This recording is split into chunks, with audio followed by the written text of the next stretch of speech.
Who was the ruling pharaoh that the Bible neglects to identify when Abraham and Sarah reached Egypt? His name was Amenemhet I, and he ruled Egypt from 1991 BC to 1962 BC. The name Amenemhet means Amen is the head. Besides Pharaoh Amenemhet and biblical Abraham living in the same place at the same time, is there any other evidence connecting biblical Abraham to Pharaoh Amenemhet I? According to Egyptian history, Pharaoh Amenemhet I was not of royal blood, and his family origin is unknown. Egyptology experts believe he seized the throne of Egypt after murdering Pharaoh Mentuhotep. In 1818, Antonio Lobolo made a revolutionary discovery that identified the biblical Abraham as an Egyptian pharaoh.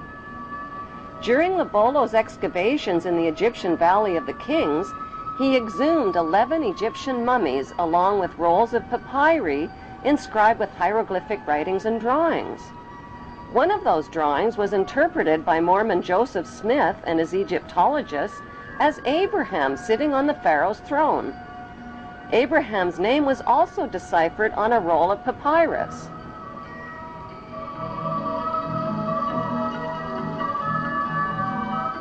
Joseph Smith published his controversial findings in the Book of Abraham in 1842 and was murdered 2 years later.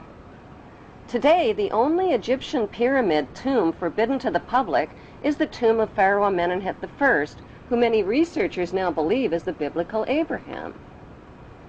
Why have Egyptologists never found the remains of Pharaoh Amenemhet I or of biblical Abraham?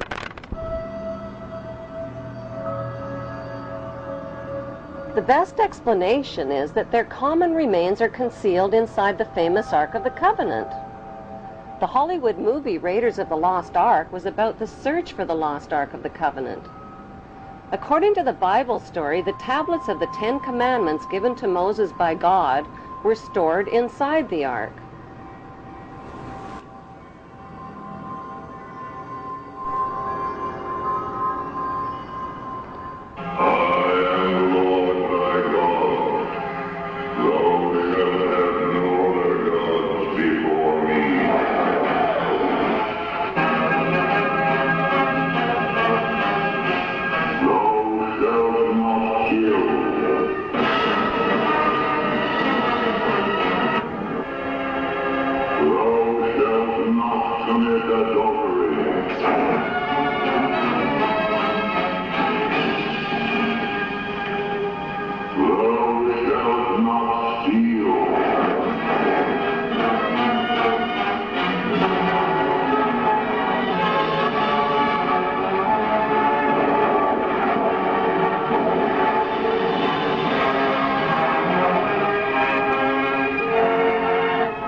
Egyptian artifacts tell the true story about what's really inside the Ark of the Covenant.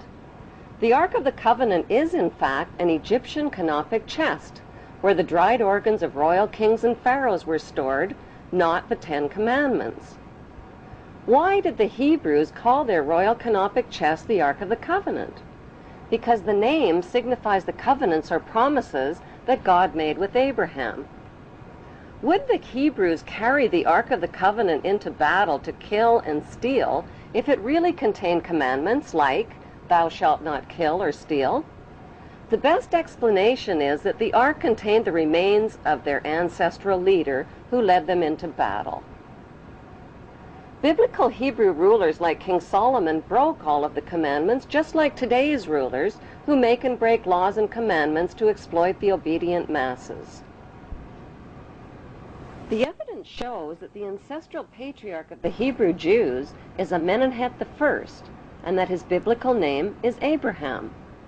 Since Pharaoh Amenemhet worshipped the god Amen, are Amen and the biblical God the same God?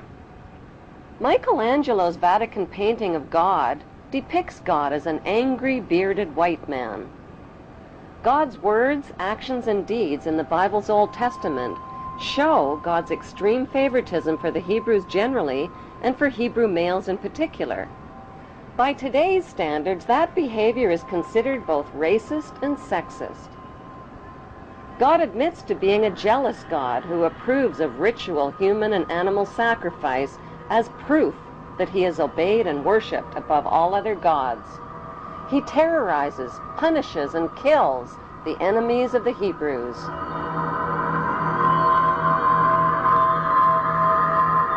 He uses his godly power to kill Egyptian children and spread plagues, famines, pestilence, and darkness. He magically turns staffs into deadly venomous snakes and turns the Nile River into blood. Like the biblical god, the god Amun-Ra also turns the Nile River into blood in the Egyptian myth of Hathor. The Bible God's opinion of humanity is that all human beings are sinful children who are all born into sin. Since his words and deeds describe an angry, violent, and jealous God, are the biblical God and the ancient Egyptian god Amun, whose name is repeated over and over in the Bible, one and the same God? What is an Egyptian pyramid and the eye of the Egyptian god Horus doing on the American $1 bill? Why have Washington, London, and the Vatican erected towering obelisk monuments honoring the pagan Egyptian god Amun-Ra? In the next Bible episode, Abraham's son Isaac, who Abraham almost stabbed to death, grows up to father twin boys named Jacob and Esau. A murderous rivalry develops between the twins, and Jacob flees to a place known today as Bethel in Israel.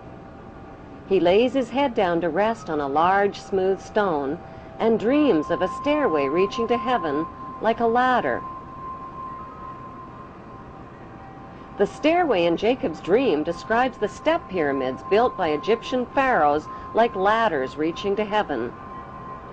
The symbolic stone where the Hebrew Jacob laid his head thousands of years ago in Bethel is alternately called the Stone of Jacob, the Stone of Destiny, and the Stone of Scone. Today, the symbolic stone can be found underneath the British throne chair on top of the symbolic step pyramid where the Queen and other British monarchs have been crowned. The battered oak coronation throne, on which every English monarch has been crowned, is built over the Stone of Scone.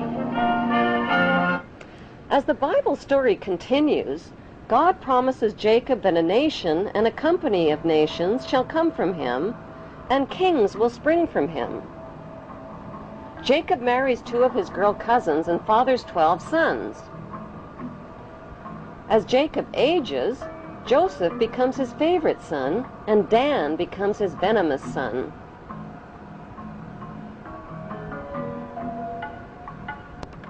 Jacob eventually takes his sons and his Hebrew clan and migrates from Canaan into Egypt. This Hebrew migration into Egypt closely parallels Egyptian history when the Semitic Hyksos migrants overthrew the Egyptian pharaohs and seized the throne of Egypt. One of the Semitic Hyksos leaders who became king of Egypt was Yaqubeir. Since Yaqubeir is the Aramean name for Jacob, Egyptology experts interpret this as factual evidence that the biblical Jacob and the Hyksos king Yaqubeir were one and the same. Historical records show that the Semitic Hyksos kings ruled Egypt for over 100 years. The Egyptian people rebelled against these Semitic kings and pushed them into northern Egypt. By 1500 BC, a peace agreement was reached between the Egyptians and the Semitic Hyksos, which allowed the Hyksos people to leave Egypt peaceably and move to Palestine and Jerusalem in the Egyptian-controlled land of Canaan. Their gradual and peaceful migration closely matches the Bible story of the Semitic Hebrew exodus from Egypt into Canaan in 1447 BC. According to the Bible story, when the Hebrews arrived in Canaan, they renamed it Israel and divided the land up into 12 tribal states, which they named after the sons of Jacob. Jacob's favorite son, Joseph, stayed behind in Egypt. Joseph hid his Hebrew identity by marrying an Egyptian wife and changing his name to the Egyptian name Zaphanath Paneah, which means he who can reveal secrets.